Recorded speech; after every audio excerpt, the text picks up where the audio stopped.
Where are you, Granny? The next story is equally baffling, but much shorter. It happened in the same place, but a couple of weeks later. I can't remember now why the three of us went to the village. I'm certain it wasn't for vodka. It was a fine working day, and fortunately we earned as much in a week as a young professional with a diploma would in a month. What kind of drinking was going on here? Sunshine, a clear sky, silence, bliss.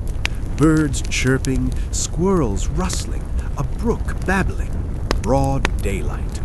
All three of us sober, and for quite some time now cheerful and energetic. True, we hadn't seen girls in dresses for a month, but that's not forever. The road we were taking, one of the two roads that connected the camp with the village, was a bit peculiar. At one time, it was cut with heavy machinery to reach a now abandoned mine cut through the middle of the dense taiga, as was the fashion of the time, without regard for expense. And so it looked like this, about 5 meters wide, with cliffs about 1.5 meters high on either side, practically vertical, and above them, the taiga. There used to be a path here, but then it was thoroughly deepened by bulldozers. That's where the cliffs come from. Even a young, strong, and agile person would have to struggle a bit to climb up them, to reach the trees and perform some acrobatic feats. The walls are steep and sandy. If you try, they'll crumble. There aren't always hanging rhizomes to grab onto. Reread this paragraph again, I urge you, and imagine this road, these cliffs in as much detail as you can. A ditch in the middle of the taiga. Well, anyway, we met an old woman. A very ordinary, clearly country-style conversation. "Hi, Grandma." "Hello, sons." "Berry picking, Grandma?" "To the village, sons." That was the whole conversation. What's there to waste? Grandma moved on, and we moved on in the opposite direction, as you might guess. And we turned back, in the direction Grandma had gone, that is, toward our camp. Through. Well, I don't know, after as much time as it takes to smoke a prima cigarette almost to the factory. A minute? 2? 3? Certainly not more than 3. I can't remember now what we forgot at camp, why we came back.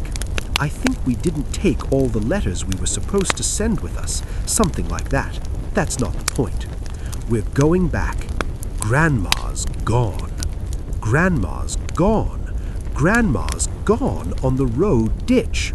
No Grandma at all. Got it? No. But Granny has nowhere to turn off the road, and we should have passed her long ago, and here we are camp. Granny's gone, even though she was just there. Now, 22 years later, the fear of that time has already disappeared, but that day, 3 sober, healthy, but no longer cheerful faces stand there, exchanging silent glances, and you know, a chill runs down their spines. Because Grandma's gone, although she was just there. We can only believe that our Granny cleared the 5-foot-high cliff with one dashing leap. But since we all saw her barely hobbling along 5 minutes ago, this explanation, however materialistic, is, forgive me, completely unbelievable. There was no way she could have climbed the cliff.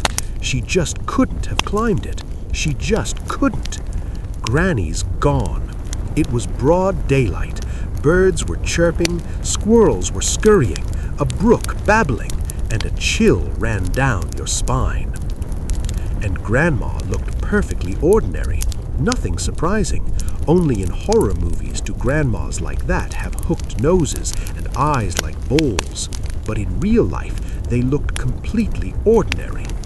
We never spoke about this incident, either then or later, to our family or to the villagers. Why? What exactly happened? Well, there was Grandma. Well, Grandma was gone. She didn't bother us, after all, just like we didn't bother her. And if you're racking your brains over some of the things you might observe in the Siberian wilderness, it's pointless, really. The main thing is that no one bothered you and nothing happened to you, although sometimes with others. It really happened in broad daylight, and the surprise had long since faded over the course of 22 years, and the fear we'd experienced, likewise. It happens. What else can you say?